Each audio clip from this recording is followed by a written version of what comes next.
sailed into the wrath of the storm. It battled 18-foot waves until the ship went down. The passengers huddled onto a small raft in 40-mile-per-hour winds, and then incredibly brave helicopter pilots came to their rescue. And our Matt Gutman is with that story in Elizabeth City, North Carolina. Shut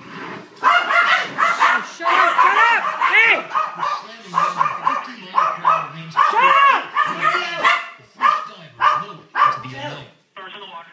You can see the HMS Bounty's crew bobbing in waves topping 30 feet. This covered raft, their faces poking out. Rescue swimmer Dan Todd, one of today's heroes. I jumped in and I said, "Hey, I'm Dan. I heard you guys needed a ride." Pulling the survivor into the water.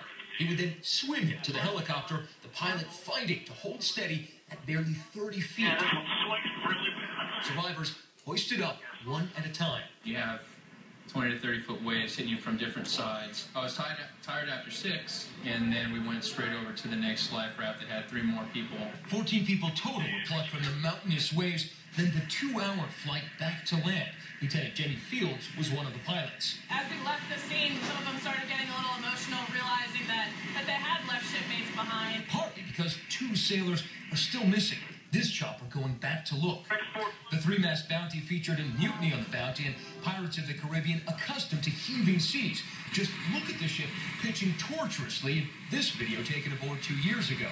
And the ship's captain Facebooking that a ship is safer at sea than at port. But then the ship loses its generator. The Bounty taking on water. The crew has abandoned ship. Human corpse bobbing 100 miles from shore. And not the only ones. Passengers on the Disney Fantasy cruise heaved around.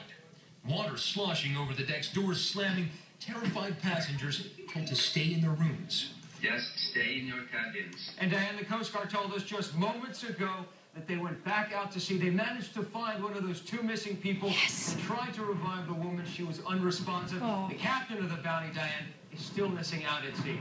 All right, thank you, Matt. And as this story makes clear, all over this storm zone, there are courageous people ready to risk their lives to keep everyone safe as hurricane